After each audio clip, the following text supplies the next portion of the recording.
Imagine dedicating 18 hours a day to a single grueling pursuit. I mean, 18 hours. It's just staggering when you really think about that number. Right. You wake up before the sun, you isolate yourself, and you just put your body and mind through this absolute crucible. And you do this for years. Yeah, and normally when we hear a number like that, we immediately think of like an elite athlete. Exactly. We think of Kobe Bryant shooting thousands of free throws in an empty gym, or, Michael Jordan obsessively refining his footwork. It's the kind of dedication that honestly breaks normal people. It really does. But today, we are not talking about basketball. No, we are not. We're talking about someone who applied that staggering, unfathomable level of 18-hour-a-day obsession to sitting perfectly still. Which is arguably much harder. Yeah, to exploring the absolute deepest, most hidden architecture of human consciousness. Today, we're doing a deep dive into a man who did exactly that, who eventually lost his sight and ended up creating what might be the most ruthless, pragmatic, and guaranteed blueprint for modern success that we have ever encountered. It's a remarkable convergence of two worlds that, usually want absolutely nothing to do with each other. Totally. On one side, you have the mystical, ancient, deeply esoteric traditions of the East. And on the other side, you have the hyper-competitive, results-driven, unforgiving landscape of modern business and survival. And what we are exploring today is how those two worlds don't just overlap, but actually depend on each other. Right. And we are exploring this for you, the listener, because we need to address a very specific, universal frustration that, almost everyone is feeling right now. Oh, you definitely know this feeling. It's that nagging, hollow sensation that hits you at like 3:00 a.m. The worst time. Yeah. You're lying in bed, staring at the ceiling, and you're mentally calculating the sheer volume of effort you're pouring into your life. The late nights at the laptop, the skipped lunches, the constant low-grade hum of anxiety in your chest as you try to keep all the plates spinning. And then you look at the input. The absolute grind. Yeah, the grind. And then you look at the output, the reward, and the math is just broken. The math does not add up at all. It is the defining psychological angst of the modern era.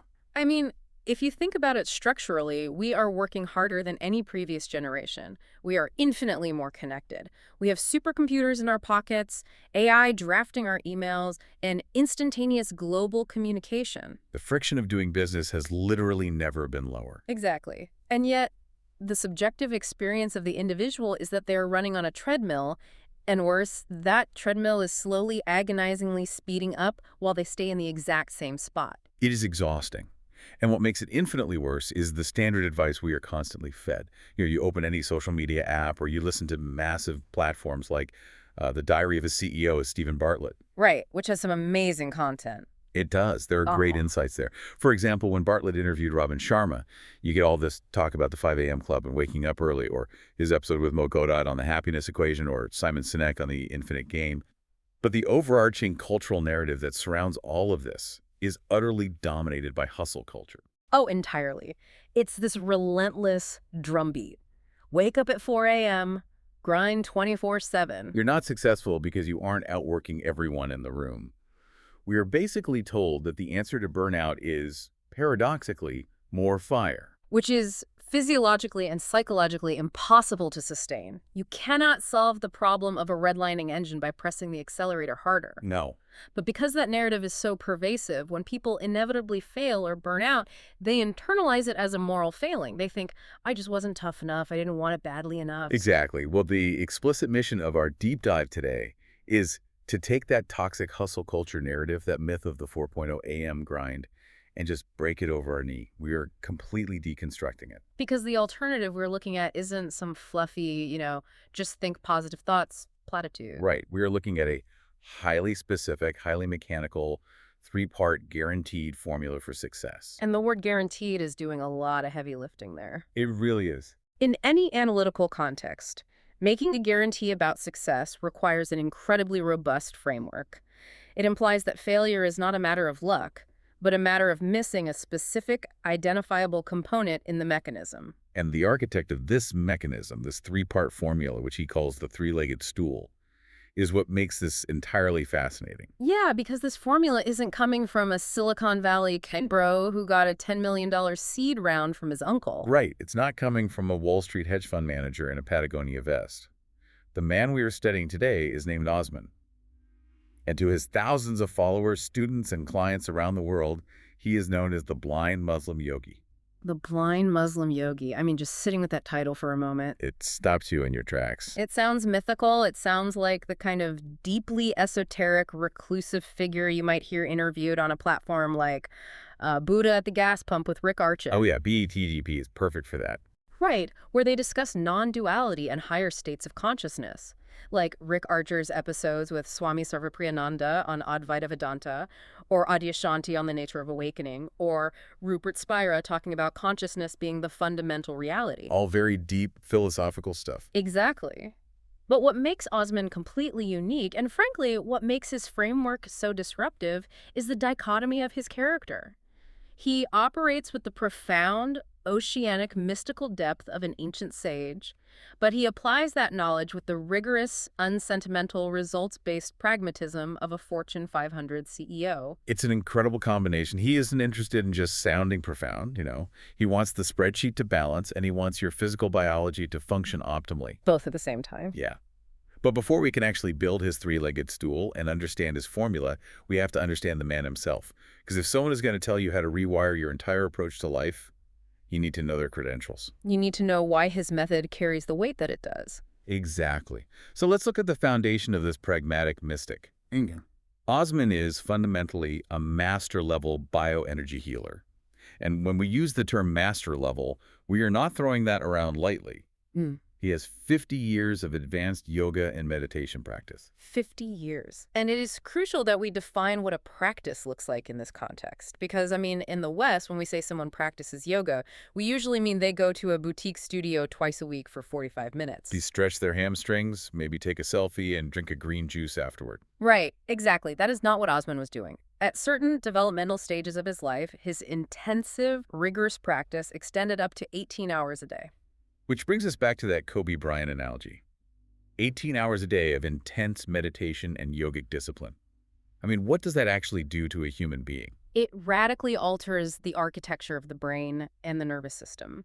When you are meditating or practicing advanced breath work for that duration, you are fundamentally shifting your brainwave states. You're changing the physical hardware. Yes. You are suppressing the default mode network, which is the part of the brain responsible for the ego, for the constant chatter of me, myself, and I, and your anxieties about the past and future. You are plunging the brain into sustained theta and delta states while remaining completely conscious. Oh. The physical endurance required to sit with your own mind for 18 hours a day with just the distraction of a phone or external stimuli is just staggering. And even today, after 50 years, he maintains a minimum of 8 to 10 hours of practice a day, just to, in his own words, sharpen the sword. 8 to 10 hours a day just for maintenance. That is wild. But that level of extreme dedication yielded results very early on. Because one of the most astonishing facts about Osman is that he attained the pinnacle state of samadhi by the time he was 19 years old. 19? Yeah. Now, for the listener who might not be steeped in Eastern philosophy, let's break down what samadhi actually means. Because it's not just, feeling really peaceful. No, samadhi is a definitive quantum shift in consciousness. In classical yogic philosophy, it is the 8th and final limb of Patanjali's Yoga Sutras. It is a state of complete, profound absorption. Yeah. So what does that feel like? Basically, the illusion of the individual self, the boundary between you and the universe essentially dissolves. You don't just observe the universe, you experience yourself as inextricably woven into the fabric of it. It's the ultimate dissolution of the ego. Precisely. And to contextualize how rare this is, we can look at the legendary figures in yogic history. Look at Paramahansa Yogananda, who wrote the seminal autobiography of a yogi, or Sri Ramakrishna, who is famous for slipping into these profound states of samadhi, Right. or Swami Vivekananda, who brought yoga to the West, or Swami Sivananda of the Divine Life Society. For these historical giants, reaching and maintaining samadhi was the culmination of a lifelong, monumental pursuit. So to achieve that state at 19 years old indicates two things. A massive, almost prodigious innate capacity for consciousness, but also an unparalleled level of early, intense dedication. Absolutely. But what I love about Osman is that he didn't just hit samadhi at 19 and retreat to a cave in the Himalayas to live out his days in bliss. Which he easily could have done. He could have, but he engaged with the world.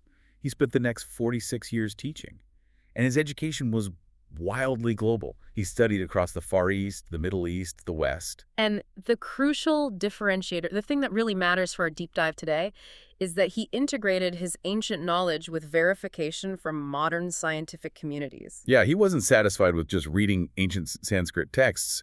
He wanted to know how these energy states mapped onto modern, verifiable physics. Which is exactly what allows him to perform his specific capability. Well, Telepathic healing. right. And he executes this using the verified physics principles of quantum entanglement. Now, this is where the mystic and the scientist shake hands. Let's actually explain how this works, because it sounds like science fiction until you look at the physics. It really does. But if we look at the underlying mechanics, quantum entanglement is a foundational, thoroughly proven concept in quantum mechanics. It's the phenomenon that Albert Einstein famously and rather uncomfortably referred to as spooky action at a distance. Spooky action at a distance. I love that quote. Right. In the quantum field, when two subatomic particles become entangled, their states become linked. If you change the spin or the state of one particle, the other particle instantly, and I mean instantaneously, faster than the speed of light, alters its state to match or correlate. Wait, so there's no delay at all? None. And the truly mind-bending part is that this happens regardless of the distance separating them. One particle could be in a lab in Geneva, and the other could be on the dark side of the moon, or on opposite sides of the universe. The connection is instantaneous. Time and distance are functionally irrelevant in the quantum field. That is just incredible. So, applying that to human biology, Osman operates on the principle that consciousness and prana, which is the Sanskrit term for life force or vital energy, exist and operate on this quantum level. Yep. When he enters these incredibly deep, highly disciplined states of meditation that he's honed for 50 years, he can connect with a person's bioenergy instantly, anywhere in the world. He is essentially entangling his highly ordered, highly energized state with their compromised energetic state, and especially the recovery in terminal illnesses. And that specific specialization requires us to draw a very firm line in the sand regarding medical ethics. Because when dealing with terminal illness, the vulnerability of the patient is absolute. Yes, it is. So wait, hold on. We need to be really careful here. Because whenever someone uses the words healer and terminal illness in the same sentence, my alarm bells start ringing loudly. Understandably. Are we talking about someone telling a cancer patient to abandon their oncologist and just use telepathic energy? Because that is incredibly dangerous territory. Your alarm bells are entirely justified. And that is exactly why Osman is so meticulous about his boundaries. He is exceptionally responsible, and our sources heavily emphasize this. Osman does not claim that his bioenergy healing is a replacement for conventional allopathic medicine. Okay, good. He is not telling people to skip chemotherapy or avoid surgery. His practice is strictly a complementary service. It is designed to enhance what is lacking in the other medical fields. His services are not a replacement for medical treatment, and that should be completely clear. Okay, that is a vital distinction. So how does it actually complement the medicine? Well, think about what conventional medicine does in the case of a terminal illness. If a patient is undergoing aggressive chemotherapy, the medicine is designed to attack the disease. It is essentially poisoning the cancer cells. Right. But in doing so, it takes an utterly devastating toll on the patient's healthy tissue, their immune system, and their overall vital energy. The body is in a state of sheer trauma. The medicine cures you, but the treatment almost kills you. Exactly. Osman's complementary work is designed to address the energy that the medicine ignores. By telepathically fortifying the patient's underlying bioenergy, their prana, he is helping the physical body withstand the extreme stress of the medical treatments. So he's building up their defenses while the doctors fight the disease. Yes, he is optimizing the body's internal environment so that it can recover faster and support the work that the doctors are doing. It is a synthesis of approaches. It is adding bioenergetic support to chemical and surgical intervention. That makes profound sense. It's not a rejection of science, it's an enhancement of it. Now, before we move into his success formula, there's an important detail we need to share about Osman. We've mentioned his title, The Blind Muslim Yogi. Osman is permanently blind. Yes. But what is crucial to understand is that this is a relatively recent development. He has only been blind since May of 2023. That timeline is so significant for anyone who engages with his content. Exactly. Because if you watch his videos on YouTube or listen to his talks, you might hear him describe things visually. He might describe the color of a room, or the specific expression on a person's face, or spatial details that seem, impossible for a blind man to know. Right, and the reason he can do this is because he had normal eyesight for his entire life, for over 60 years, up until May 2023. He has a massive database of visual memory. It adds an incredibly poignant layer to his current teachings. I mean, this is a man who has literally seen the world, who has traveled globally, studied extensively, and now, suddenly, he perceives that world entirely through energy, sound, and consciousness. The loss of sight often forces the brain to drastically rewire itself, reallocating the massive processing power of the visual cortex to other senses. For a master of meditation, that inward turn must have been a profound catalyst. You would think it might make someone retreat from the world. But it didn't. Despite this monumental life change, his philosophy hasn't become fragile or withdrawn. It remains aggressively, undeniably practical. Aggressively practical is the perfect way to phrase it. He operates by a rule that I think everyone needs to write on a Post-it note and stick to their monitor. If it's not going to produce a result, throw it out of the window. It is so incredibly refreshing.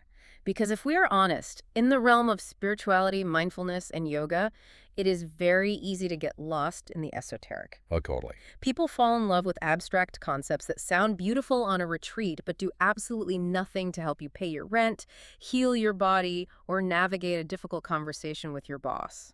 Osman completely rejects that separation. He views spiritual success, lifestyle success, and financial success as totally interconnected and interdependent. You cannot sit and meditate deeply trying to reach a state of samadhi if you are being crushed by mortgage anxiety. No, you can't achieve peace if your physical body is failing due to chronic stress. The material and the spiritual are two sides of the exact same coin. And that uncompromising pragmatism is the foundation of his three-part formula. It is why he developed the three-legged stool. Because if you are missing any one of these three legs, the stool collapses, your business fails, your health deteriorates, your relationships crumble. It is a holistic ecosystem. So let's actually build this stool. Let's start with key number one. This is the leg that society is absolutely obsessed with. Key number one is hard work. Hard work, the engine of success. Now, this is the narrative we have all been fed since we were old enough to understand language. It's the Victorian promise. It's the core of the American dream. We are told explicitly by our teachers and implicitly by our culture that hard work is the great equalizer. Right, that it is always, inevitably, crowned with success. Yeah, if you just put your head down, shut out the noise, and grind harder than the next guy, you will win. You hear this mindset all the time on the Joe Rogan Experience, right? Oh, definitely. Like when Rogan has David Goggins on. Goggins is the ultimate embodiment of that engine.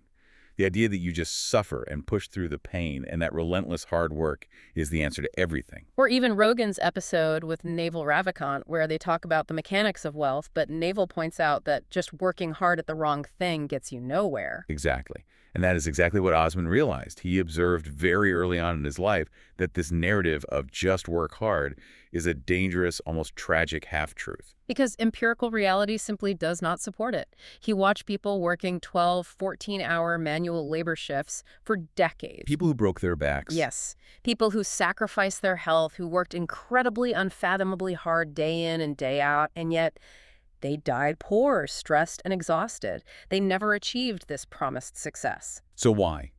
If hard work is the secret, why did they fail? Osman frames hard work not as the savior, but potentially as a trap if it's isolated. He uses a brilliant analogy. I love this analogy. He says hard work is the engine of a car. It gives you massive, raw, undeniable power. But imagine having a 1,000 horsepower twin-turbo V8 engine dropped into a chassis that has no steering wheel and no driver. What actually happens when you press the gas pedal? Well, without a steering wheel, that power is directionless. You are just burning gas, creating a tremendous amount of noise, producing a lot of smoke, and you are either spinning your tires, staying in exactly the same place, or worse, you are accelerating straight into a brick wall. Yep. The engine itself doesn't know where it's going, it only knows how to generate force. And that right there is the perfect diagnosis of hustle culture. Yeah. It is telling millions of people to press the gas pedal harder when they don't even have a steering wheel. It's why people feel like they are burning out while making zero progress. Now, to be incredibly clear, Osman is not saying hard work is bad. The man practices 8 to 10 hours a day. Hard work is the absolute price of entry. Right. You cannot sit on your couch, visualize $1 million, clear your chakras, and expect a duffel bag of cash to manifest in your living room. You have to build the engine. In strict logical terms, hard work is necessary, but not sufficient. You must possess the engine or you go nowhere. But if hard work is just the engine spinning its wheels, what provides the direction? How do you keep the car on the road? And that brings us seamlessly to key number 2, the steering wheel. This is what Osman defines as strategy. And he is remarkably candid about his own journey with this. He admits that he only fully realized in his 40s that strategy isn't just a corporate buzzword. It is literally a life-or-death survival mechanism in the modern age. Especially now, we are currently facing a technological, existential threat that makes strategy more important right now than at any other time in human history. We are talking about artificial intelligence. Exactly. AI is systematically taking over the hard work component of the global economy.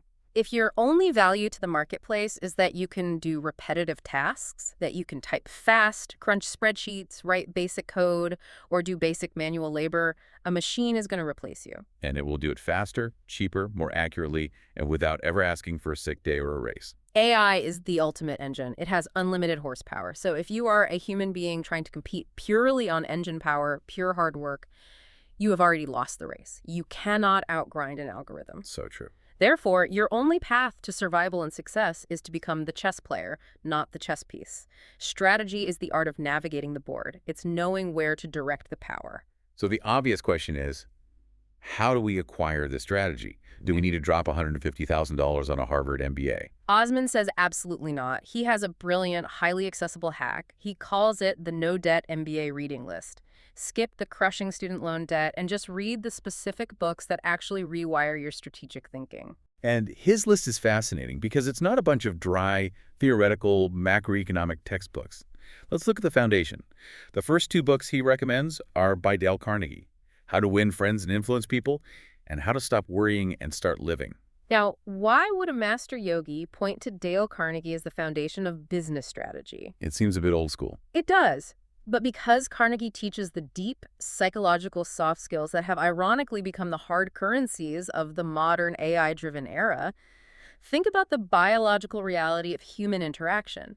What can ChatGPT absolutely not replicate? Empathy. It cannot genuinely empathize. I mean, it can mimic empathy in text, but it can't actually feel it. Exactly. When 2 human beings interact, there is a massive biological data exchange happening beneath the surface. Mirror neurons are firing. We are reading micro-expressions that flash across a face in milliseconds. We are sensing pupil dilation, vocal cadence, and subtle shifts in body language. An AI cannot look an anxious investor in the eye, read the subtle tension in their jaw, and dynamically adjust its tone to build interpersonal trust. It can't read the room. Right, and you see this discussed on the School of Greatness podcast with Lewis Howes all the time. Oh, absolutely. Like when Lewis interviews someone like Dr. Tara Swart about neuroplasticity, or Rory Veden about discipline, or even his interview with Coney Robbins about NLP, it always comes back to these deeply human, interpersonal skills. Building authentic trust, navigating the incredibly fragile human ego, and crucially, from the second book, managing your own internal anxiety. These are purely human domains. If you have a brilliant, world-changing idea, but you lack the empathy to sell it to an investor, or you are so crippled by chronic worry that you can't execute on a Tuesday morning, your massive engine is useless. Strategy does not begin with a spreadsheet. It begins with human connection and internal emotional regulation. Okay, so empathy and emotional regulation are the bedrock of the steering wheel. But then the third book on his no-debt MBA list is where we get into some real, almost dangerous psychological superpowers. Yes. He recommends Sleight of Mouth by Robert Dilts. This is diving deep into neuro-linguistic programming, or NLP. NLP is a fascinating field. It is essentially the study of how language constructs our neurology and fundamentally alters our perception of reality.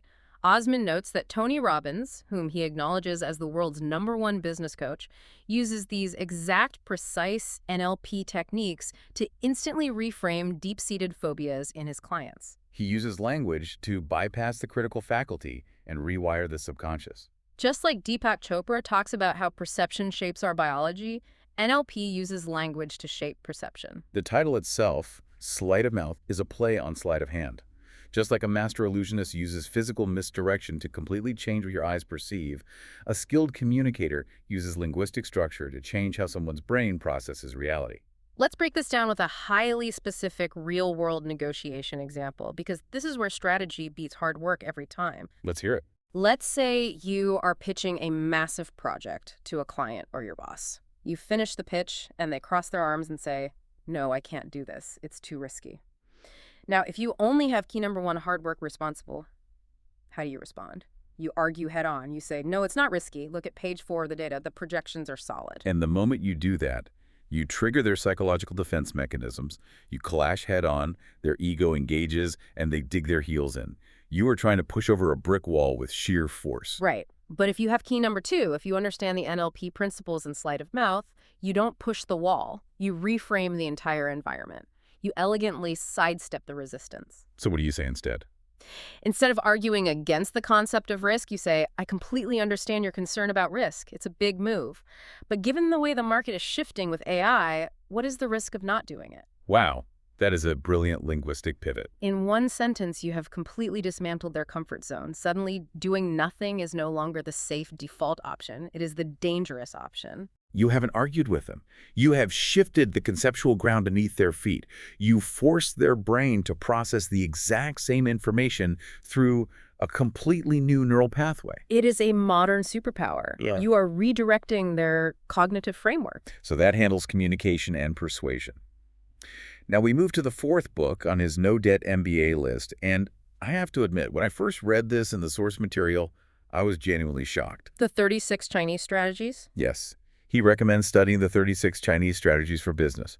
Now, these are ancient military and political tactics, and when you read the names of these strategies, they sound incredibly deceptive, almost vicious. They do. Tactics like kill with a borrowed knife, or lure the tiger out of the mountain, or deceive the heavens to cross the ocean. I have to ask, is a highly respected, deeply ethical yogi really teaching us to be Machiavellian, ruthless operators? It's a vital question, and the distinction here is paramount. No, Osman is absolutely not teaching deception. He is teaching defensive driving for the business world. I hear you on defensive driving, but doesn't studying deception all day risk making you incredibly paranoid? Yeah. How do you separate defense from just becoming a cynical operator? You separate it through your intent, but you cannot defend against what you do not understand. And we see this talked about on platforms like the Mel Robbins podcast. Well, that's a great example. Right. Mel Robbins had Dr. Ramani on to talk about navigating narcissists and toxic people, or her episodes with Amy Porterfield on business strategy, or Dr. Russell Kennedy on healing anxiety. In all those contexts, you have to understand the toxic behavior to protect yourself from it. That makes a lot of sense. We operate in a global economy that is, frankly, rife with predatory behavior. We have complex crypto frauds, sophisticated phishing scams, corporate espionage, and aggressive maneuvering. If you walk into this arena totally naive, armed only with your hard work, your empathy, and your good intentions, you are going to get slaughtered. You do not study the 36 strategies so you can go out and cheat people. You study the anatomy of a trap so you can recognize the tripwire before you step on it. Ah, okay. You can't block a sword strike if you've never studied how the sword is swung. You need to know the mechanics of deception to remain safe from it. That makes perfect sense. Exactly. So our steering wheel now consists of empathy, linguistic reframing, and defensive awareness. But strategy is useless without a timeline for execution and review. And this brings us to what might be the single most potent tactical tool in Osman's arsenal, the fortnight assessment. This is a principle that is deeply tied to the kind of rigorous analysis taught at Harvard Business School. The concept is unapologetically strict. You must assess your life, your business, and your trajectory every 2 weeks, a fortnight. Not every quarter when the financial reports come out. Not every year on New Year's Eve, every 14 days. And the assessment isn't a complex 50-page document. It boils down to a singular piercing question that you must answer honestly every fortnight. Am I actually moving in the direction of my goal, or is nothing happening? Is nothing happening? That phrasing is so deliberate and brilliant because it cuts through the greatest illusion in the modern workplace, the profound confusion between being busy and being effective. Oh, this is the trap we all fall into. Yeah. You can spend 2 weeks answering 500 emails, sitting in 20 different Zoom meetings, reorganizing your Slack channels, color-coding your spreadsheets, and you will feel exhausted. You will feel incredibly busy. Your engine was revving the whole time. But at the end of that fortnight, if you look at your core goal, whether it's launching a product, losing 5 pounds, or finishing a manuscript, did you actually move the needle? If the answer is no, then despite all that sweat, nothing happened. And this is where the psychology of the sunk cost fallacy kicks in. Because human beings hate admitting they wasted effort. If nothing is happening, the standard advice is often, well, I just need to trust the process. Let's give it another 6 months. Osman's perspective on this is brutal but necessary. If you are digging a hole in the wrong spot, digging for 6 months doesn't mean you're demonstrating grit and making progress. It just means you have exhausted yourself creating a massive, completely useless hole. You don't wait. You pivot immediately. You adjust the steering wheel. If the strategy didn't yield a millimeter of progress in 14 days, the strategy is flawed. Change it. Exactly. Okay, so let's look at the stool so far. Yeah. We have the massive engine of hard work. We have the highly calibrated steering wheel of strategy, guided by Carnegie's empathy, NLP reframing, defensive awareness, and the rigorous fortnight assessment. Right. If you possess both of those things, logically, you should be an unstoppable force of nature. But here is the multi-million-dollar question.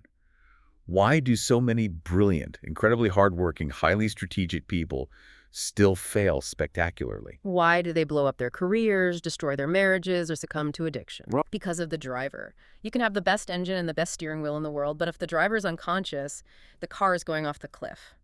And that brings us to the final, most critical component, key number 3. Key number 3, the driver. This leg of the stool is entirely about our internal neurological wiring. And this is where Osman introduces a statistic that forms the absolute bedrock of his entire philosophy. And if you actually internalize what the statistic means, it is terrifying. The statistic, which is supported by immense amounts of neuroscientific research, is that 97% of human behavior is controlled by the subconscious mind, the deeply ingrained automatic programming. Only 3% of our behavior is governed by the conscious, rational mind. I want the listener to really stop and think about that. You, right now. The you that sets New Year's resolutions, the you that reads business books, that wants to be wealthy, that wants to be healthy and deeply in love, the you is only 3% of your brain's processing power. You are the writer, but you are sitting on top of a 97% elephant. The rider and the elephant analogy, popularized by psychologist Jonathan Haidt, perfectly illustrates the sheer imbalance of power here. The rider, representing the 3% conscious mind, holds the steering wheel. The writer looks at the map and says, I have a great strategy. I want to be a millionaire. Let's go this way. But beneath the rider is the 97% elephant, the subconscious mind. Yeah. And if that elephant has been programmed since childhood to believe that money is the root of all evil, or rich people are inherently corrupt, or deeply, I do not deserve success, well, when the rider says go left toward wealth, where do you think the elephant is going to go? The elephant is going to turn around and violently sprint in the opposite direction. It will trample the strategy. And the craziest, most insidious part of this dynamic is that the rider rarely realizes the elephant is doing it intentionally. The conscious mind makes excuses. The rider thinks, oh, I just have a really bad procrastination problem, or wow, the economy's just against me right now. Or, I accidentally self-sabotaged. No, it wasn't an accident. The elephant is doing exactly what it was programmed to do. It is protecting you from what it perceives as a threat. If your deep subconscious believes that achieving success will isolate you from your family, or that it is inherently dangerous, it will literally engineer your failure to keep you safe. This perfectly explains phenomena like the lottery curse. You see people win $100 million, and statistically, a massive percentage of them are bankrupt 3 years later. Why? Because their strategy was pure luck, they suddenly had the engine of massive wealth, but their internal wiring was still set for a baseline of poverty or scarcity. The subconscious elephant cannot tolerate the cognitive dissonance of being wealthy when its identity is poor, so it engineers terrible investments, rampant spending, and toxic relationships until it returns to its comfortable baseline. We hear this on podcasts all the time, right? Well, like on the Beer by Sebs or the Ranveer Show podcast. Yes, absolutely. Ranveer talks to incredible guests about this, like his episode with Dr. Joe Dispenza about neuroplasticity, or Jay Shetty on monk mindsets, or Sadhguru on inner engineering. It all circles back to this exact concept. If your internal wiring doesn't match your external reality, the system crashes. So we arrive at the ultimate problem. How do we actually fix this? Because you cannot reason with an elephant that doesn't speak English. Yeah. You can't just look in the mirror and tell your subconscious to stop being afraid. Osman has a highly specific two-part protocol for this. Part A is physiological rewiring. Before we update the software, we have to clean the hardware. And this is where his 50 years as a master yogi come to the forefront.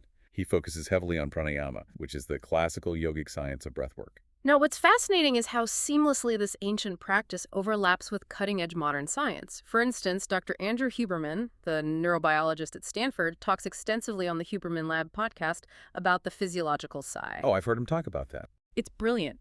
Huberman breaks down how this specific breathing pattern, which is 2 sharp inhales through the nose, followed by a long, extended exhale through the mouth, mechanically works. It offloads massive amounts of carbon dioxide. Yes, and reinflates collapsed alveoli in the lungs, which rapidly and chemically downregulates the sympathetic nervous system. It forces the body out of a fight or flight state and into a baseline of calm. Which is crazy because the yogis knew this thousands of years ago. They absolutely did. But Osman takes this physiological concept much deeper into the esoteric anatomy by focusing on what are called the nadis. The nadis are absolutely essential to understand in this framework. Explain the nadis for us. According to classical yogic texts, and extensively documented by figures like Gopi Krishna in his writings on Kundalini or Dr. Bonnie Greenwell's research, or teachings from Swami Sivananda, the nadis are the subtle energy channels that run throughout the human body. There are said to be 72,000 of them. So if your physical veins and arteries are the circulatory system for your blood, the nadis are the circulatory system for your prana, your bioenergy. And just like your physical arteries can get dangerously clogged with plaque if you have a terrible diet, your nadis can get clogged. Osman explains this mechanically. When you experience trauma, intense fear, chronic self-doubt, or the constant anxiety of modern life, that emotional energy doesn't just evaporate. It literally, physically, clogs these 72,000 channels with what we can call energetic gunk. Wow, energetic gunk. When the nadis are blocked, the prana cannot flow. The hardware is fundamentally compromised. The result is that you feel chronically sluggish, unmotivated, foggy, and trapped in negative, repetitive thought loops. Your physical body is literally resisting the flow of energy required to execute your brilliant strategy. So how do we flush the pipes? How do we clear the gunk? Osman has a specific, highly accessible protocol, and I want to emphasize this because it is entirely free. He offers a 5-minute yoga and meditation program available for download directly on his website. And that website is yogawellness786.com. I want to repeat that URL for you, the listener, because it is the foundational starting point. yogawellness786.com. What is truly remarkable about this protocol is Osman's absolute insistence on its simplicity and brevity. He states unequivocally that it is infinitely better to do this highly targeted 5-minute practice effectively, sitting in your bed every single day, than to spend 10 years reading dense theoretical books about enlightenment and never actually practicing. There's that aggressive pragmatism again. 5 minutes. That's all it takes to begin achieving what he calls centeredness. By consistently executing this specific breathwork and movement, you are systematically, day by day, flushing the energetic gunk out of the nadis. You are physically clearing the neurological and energetic pathways so that the 3% rider and the 97% elephant can actually communicate. That is part A, cleaning the hardware. But a clean computer with old software is still useless. So we move to part B, psychological rewiring, updating the software of the subconscious. Once the nadis are cleared and the hardware is receptive, you have to reprogram the 97%. And the mechanism Osman advocates for here is a technique he calls aggressive repetition. Aggressive repetition. Yes. Now, this concept aligns perfectly with some of the biggest leaders in the modern personal development and neurohacking space. Like who? Well, think about the conversations happening on the Soul Boom podcast with Rainn Wilson. Oh, that's a really interesting connection. Yeah, Rainn interviews people like Reza Aslan about spirituality or Richard Rohr about deep transformation, and they often touch on how repetitive practices shape the ego. Or you look at people like Tony Robbins, who we mentioned earlier. The protocol itself sounds simple, but it requires relentless, unyielding consistency. You need to listen to success audios, positive affirmations, strategic teachings, and high-level concepts constantly. And when we say constantly, we mean immersing your environment in it while you were driving your daily commute, while you're doing the dishes, while you were folding laundry or working out. But wait, this raises a really important question. How should you listen? Because if I'm just passively hearing an audiobook while I'm stressed in traffic, is it really changing my deep subconscious wiring? Osman makes a vital counterintuitive distinction here. The key is not to listen intellectually to learn. Exactly. You have to abandon the academic approach. You aren't studying for a final exam. If you listen with the 3% conscious mind, trying to analyze the logic of every single sentence, critique the speaker's grammar, or take meticulous notes, you are engaging the wrong part of the brain. You are entirely missing the point of the exercise. The goal is not intellectual comprehension. The goal is total immersion. You are essentially trying to positively brainwash yourself. That is the literal mechanism of neuroplasticity. We know from Hebb's law in neuroscience that neurons that fire together wire together. Right. By aggressively repeating these audios during mundane tasks, you are slipping past the critical faculty of the conscious mind. You are flooding the brain with new linguistic patterns, new associations with wealth and success, and new emotional baselines. Over time, through sheer volume and aggressive repetition, these inputs trigger neural pathways to adapt, thicken their myelin sheaths, and strengthen. You are literally rewriting the biological code of your brain. You make the language of success, abundance, and strategic execution your absolute default nature. The 97% elephant slowly absorbs this new acoustic environment and adopts it as its own foundational reality. It is brilliant. So let's look at the completed picture. When you finally have the massive engine of hard work, when you have the precise steering wheel of strategy executing on the Fortnite assessment, and when you have the driver, a clean, physiologically unblocked, psychologically reprogrammed subconscious, you have created an unstoppable, self-sustaining ecosystem. You start fighting yourself. The hard work doesn't feel like a grind anymore. It flows naturally because the strategy is clear, and the elephant is enthusiastically sprinting in the exact same direction as the rider. It is a profoundly cohesive, mathematically sound system. But whenever we examine a framework like this, it's also imperative to examine the architect. How does Osman, as a businessman and a master healer, apply this three-legged stool to his own operations? Does he practice what he preaches, and how does he do it ethically? Yes, let's dive into the economics of integrity. Because Osman is incredibly transparent about his business model, and it perfectly reflects his philosophy. As we mentioned, he offers an immense, staggering amount of value entirely for free on his YouTube channel. He holds absolutely no secrets back. Yeah. He isn't holding the real strategy behind a paywall. You can learn the entire philosophical and strategic framework without spending a single dime. Correct. In addition to the expensive free YouTube content and the crucial free 5-minute yoga program at yogawellness786.com, he does operate a Patreon channel. And this is structured for people who have implemented the basics and want to go deeper. The Patreon offers paid live daily video lessons, one-on-one consultations, and access to group sessions. And then there is his absolute premium service, the critical care bioenergy telepathic healing. And he is very upfront, very unapologetic about this. This service is distinctly not inexpensive. It is a highly premium service offered at a premium price point. And if we unpack the justification for those high fees, it connects directly back to key number one: hard work. When a client pays for a premium healing session with Osman, they aren't merely paying for an hour of his time on a Tuesday afternoon. Absolutely not. They are paying for 50 years of intense, rigorous, mind-bending practice. They're paying for the decades of 18-hour days. They're paying for the fact that he still practices 8 to 10 hours a day right now just to maintain the edge required to entangle with their bioenergy. It is the ultimate capitalization of lifelong mastery. When you hire him, you are buying the culmination of a half-century of extreme dedication. But alongside that unapologetic, capitalistic valuation of his skill, there operates a bedrock of profound ethics. And this is perhaps the most fascinating part of his philosophy, because this isn't just about being a good person in a moralistic Sunday school sense. For Osman, ethics are fiercely, mechanically pragmatic. He has a final piece of advice that I think everyone, especially young entrepreneurs, desperately needs to hear. He simply says, always do things the long way. In our modern era, which is utterly obsessed with life hacks, get-rich-quick schemes, drop-shipping shortcuts, and cutting corners, that advice stands out entirely. Why do things the long way? Because scams, deception, and cutting corners create massive internal friction. This specific concept completely blew my mind when I was reviewing the source material. We usually think of ethics as just a societal rule, a contract we agree to so we don't all kill each other. Right. But Osman explains it through the mechanics of bioenergy. If you are running a scam, if you are cheating your business partners, if you are lying to get ahead, you are constantly, subconsciously carrying the fear of getting caught. And what does fear do to the physical body? We just discussed the mechanism.